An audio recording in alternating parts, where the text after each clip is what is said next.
Castle Learning is a great resource with a wealth of questions for student assessments.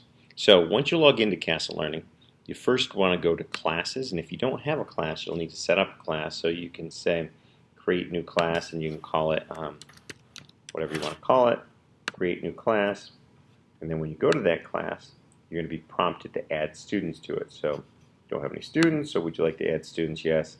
So then you can go into the system and you can select students by school, by grade level, but you will have to, so if you have all seniors and you want to look for seniors only, you can take those students and compare your roster and then add those students. So I'm going to add the check students.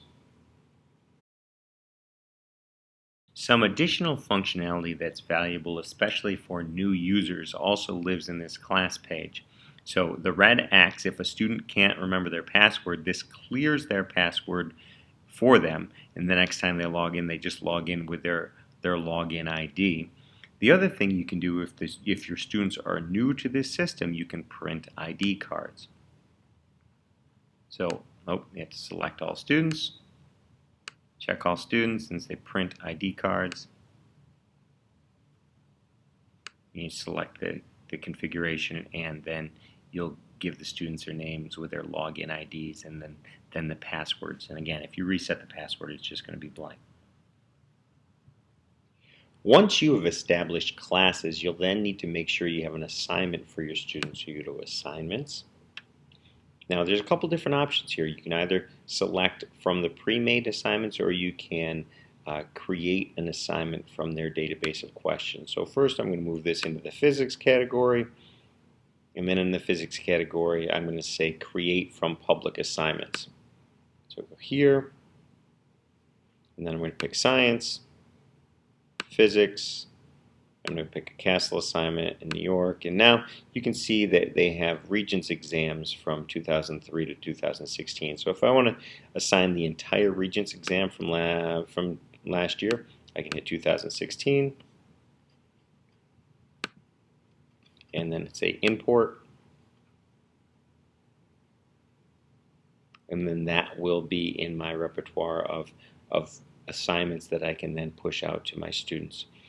The other way to create an assignment is to do a topic-based assignment. So here, if I want to do an assignment on waves, I can say waves, and I can say create new assignment. And then I can go search by the standards. I can pick multiple choice only, I can pick fill-in, I can hit construct a response. I can do it by topic areas, by standards, by levels. So I'm going to pick by topics, and I'm going to hit start. And then I'm going to look in the physical science section, and I'm going to pick waves. So now that I have all of these selected, I can take them out if I'd like.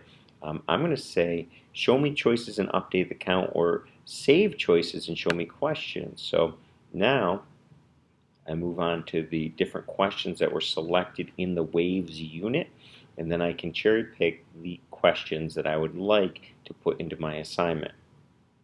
So if I like this question, I can select this question, I can select this question. Now the other thing I can do is I can select random questions, and what this does is if you have a standard that you're working from, the randomly selected questions will give you a more neutral assessment of the questions in that topic area. So if I hit 20, I can then hit randomly selected questions. Now the other thing I might sometimes do is if I'm targeting a question of 20 quick questions, a quiz of 20 questions, I might put 5 in there and then just take a couple out. So I'm going to pick randomly selected questions, and then it's going to show me that I have an assignment of 25 questions. I can now go through and examine the questions that are there, and it has the questions, the correct answer, the hints that are provided to students, and then the rationale. And as I navigate through these questions, I can see the different options that were selected from the random selections. Now, if I think this isn't a great question for what we're studying right now, I can remove that question by just going over here and saying remove question. And once you have the questions for your assessment set, you can assign them to students. So bottom left, assign to students. Now, the first thing you want to do is select the class you want to assign it to, and then select the students. You can check all, or you can differentiate the assignments and give it to only some students. Now, these settings are kind of interesting. So the first one is the mode. So if this is open, which gives students full access and feedback, as opposed to quiz, which does not give them feedback, and you would use this for a more formal assessment when you want to keep the answers secure. You can set the timing of the assessment. Lastly, there's some options down here like randomized question order. So this is powerful if you don't want the students to collaborate as easily. Auto-lock questions is also a valuable thing, and I often use these question marks to tell me what they are. So auto-lock functionality allows students to get feedback when they've completed the question, but it doesn't let them revisit the question at a later date. This then also prevents students from sharing their answers with others because they can't go back in and retrieve those answers. So after I do that, I hit assign. I'm not going to do that because this is live. Another way I can make the assignments is I can go through here and I can say assignments, and then you select an assignment and then scroll down to the bottom and hit assign, and you get this similar field.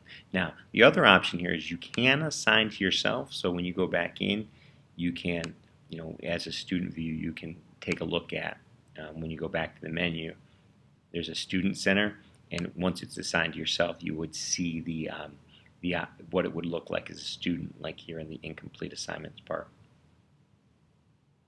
When you begin to collect assessment data from students, you can then access that data from here in assignments. And I don't have any live data now, but if I clicked on one of these, it would show me the progress of each of the students. The other thing that's very helpful is to get aggregate data for your students. To do that, you'd hit Reports, and then Item Analysis Report. And I'm going to show you a PDF of that because I don't want to show real student performance. So you'd get a report that looks something like this, and this is all customizable. So threshold scoring is 65. So what that shows is scores below 65 will be red, and above will be blue. Now, the other thing, you can award or not award credit for students who get the question right on a second time. So if they're not in quiz mode, if they don't get it right on the first time, they'll get a second attempt at that.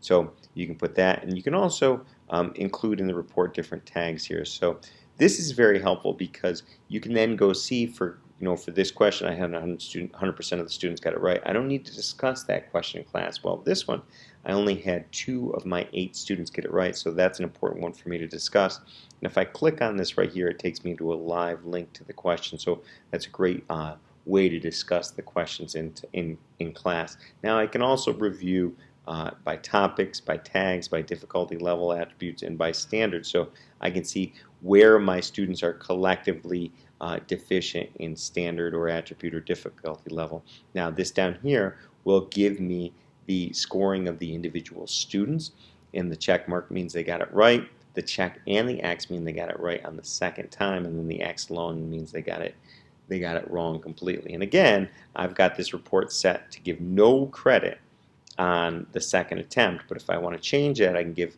full credit or half credit for the second attempt, and when you do that, all these grades will increase. So I think that these reports are very valuable to identify areas of weakness so that you can then target your future instruction on the real areas of need for your classes. So I hope this video was helpful, and if you have any questions about Castle Learning, please reach out to one of the ITSs in the district. Thank you very much.